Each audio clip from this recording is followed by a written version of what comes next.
Hello everybody, welcome back to my YouTube channel. I hope you guys are doing great. I found myself in a little bit of a pickle today. I woke up this morning, check up on my bike. I see that my rear tire is running low on air. I began to inspect it, and look what I found. That little sticker right there. So this is a construction screw which lodged itself all the way in. What a bummer. Anyways, so I will be repairing this tire today. I'll be plugging it. I called a bunch of dealerships, tire repair centers this morning around my area, and none of them are willing to repair it. So they're not gonna plug it, they're not gonna patch it, because they say that patching and plugging these high-speed tires are not DOT recommended, and they would not do it because any puncture would compromise the integrity of the tire. So what I'm gonna do is I'm gonna plug it and take it to my dealership. I've already ordered a new tire since they would not repair it, so I had to order a new tire. This tire is brand new. I've only done 200 miles on it, but what an unlucky day. Well, it is what it is. So I've ordered a new tire. The tire will be delivered to the dealership sometime next week, and until then, I'll use this cheap Amazon plug kit to fix this hole, and I'm gonna guide you step by step how to do it. Again, this method is not recommended. You cannot daily ride it with plug in the tire. You cannot go over 40 miles. It is only recommended so that you can put air back in and take it to your nearest tire shop. So since my dealership is only 5 miles away, I'll be plugging it, but it's highly recommended that if you have a puncture like this, do not plug or patch it. Get a new tire. That's the nature of these bikes. I mean, yeah, safety is more important than saving money. Alrighty, so without further ado, let's go ahead and unpack this patch kit. This is my first time doing it. I've checked some online reviews and videos on how to do it. Let's see if I'm able to patch this thing. Okay, so this is some random cheap B-tool patch kit which I got from Amazon for like 15 bucks. So it comes with basic tools.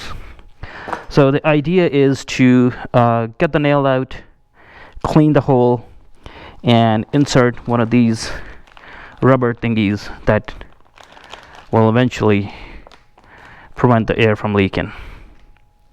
Again, this is not a permanent solution. This is not recommended.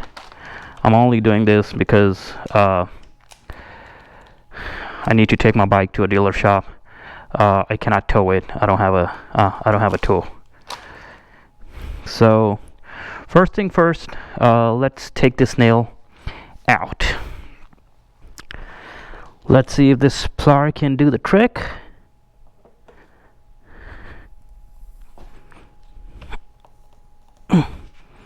Okay, I'm gonna twist it out.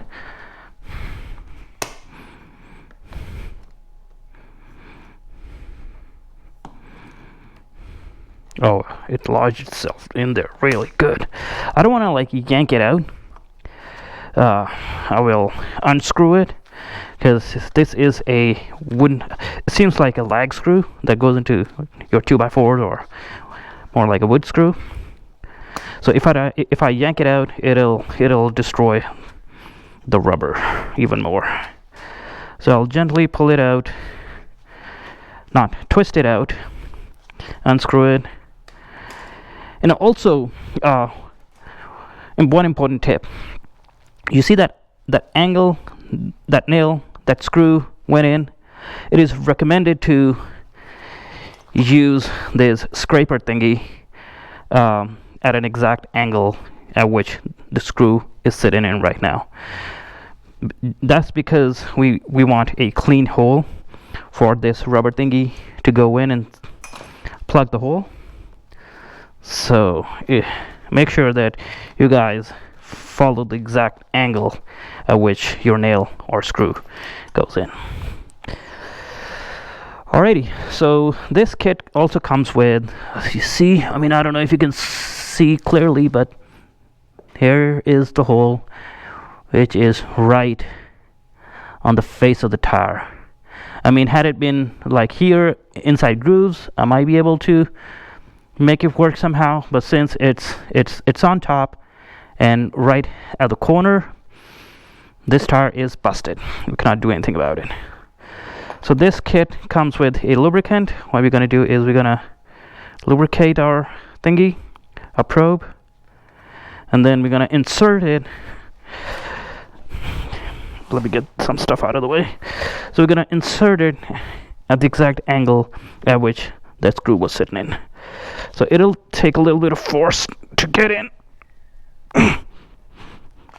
Twist it, twist it, twist it, and it is in.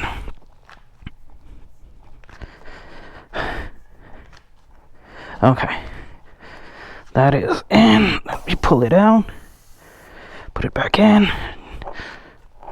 just to make sure that we have a clean hole. Okay, alrighty. Now comes the big part. Okay, so I see that some of the kits, they do come with additional sealant. I don't see it with this kit, but that doesn't matter because the plug probe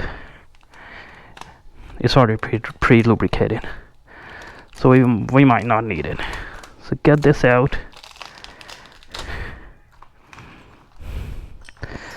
So now what we're gonna do is we're gonna get this through the needle. I'm just flattening the head so I can go in easily,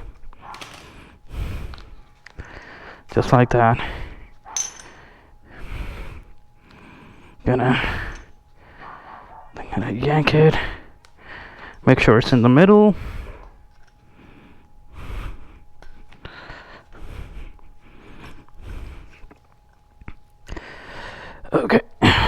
Okay, so make sure that this thing is in the middle. What we're gonna do is we're gonna insert it in right here like this. Give it some force. I think it is. So it's also recommended to put some air in your tire, otherwise it'll just sink in. I should have inflated the tire before, but let's hope it doesn't. Oh, okay, let's turn it on. Here we on. Okay.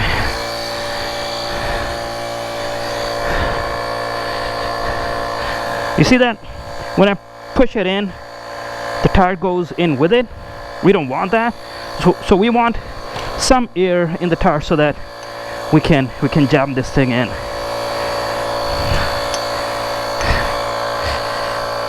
Okay, I think that's it. Pull it out. We're gonna cut that. So once it's in, what you can do is you can cut the top part, the remaining of that plug. I mean, you don't have to cut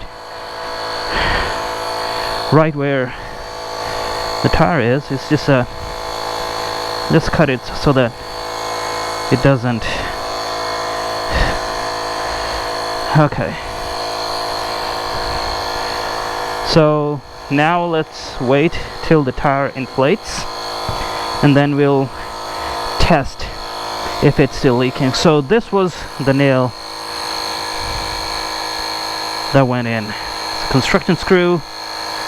I don't know, I wasn't following any trailers or any construction trucks, but there's many objects that are sitting on the road. Just be careful. Alrighty, so that's that. I'm gonna pump it to 40 psi, and then I'll come back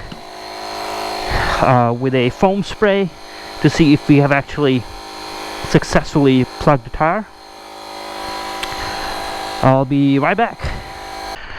Alright guys, looks like we are at 40 psi. Let me double check. Yep, we are sitting at 40 psi, so I'm gonna check if we have a leak or if we have successfully plugged the tire. So you can use any regular dish soap or a spray bottle with a little bit of dish soap in it so that it has some bubbles in them. So let's see, so we are spraying it, and looks like we have successfully plugged the tire because I don't see any air leaking out. Otherwise it'll be yeah, because I mean, if we still have a leak, then we would have to either take the plug out, which is gonna be really difficult because it's sealed right in there, or we're gonna have to like push it in, clean the hole, and basically repeat the process. But this method is pretty fail safe. Like, the failure rate on this is really minimum. I mean, 9 out of 10 it'll be successful. But if your puncture is at an angle, like if side of the wall or somewhere like around here, then yeah, it'll be really difficult. But luckily the hole is somewhat on a flatter area, so we have successfully plugged it. Also, we are sitting at 40 psi. We're not leaking air, so that means it's a job well done. Again, this method is not recommended at all. This is not DOT certified. You cannot go past 40 miles on it. You cannot go on highways with that plug. This method is only so that you can get some air in your tire and you can ride it to your nearest tire shop or dealership and get a tire replaced. Alrighty, so what I'm gonna do now is I'm gonna let it sit for a while, check for leaks again, and then I will wait for my tire to show up at the dealership, and then I'll ride it down there. My dealership, like I said, is only like 5 minutes away from my place, so I'm gonna ride there, and they'll replace the tire. Alright guys, thank you very much for watching. If you have any questions, leave them in the comment section, and I will also leave link of this toolkit. I've also got a Fanttik pump from Costco. Cost me like $40. It's really great. I'll make sure to leave links down in the description. All right, guys. Like the video if you haven't. Subscribe. Click the bell icon, and I'll catch you in the next video. Take care. Thank you. Bye bye.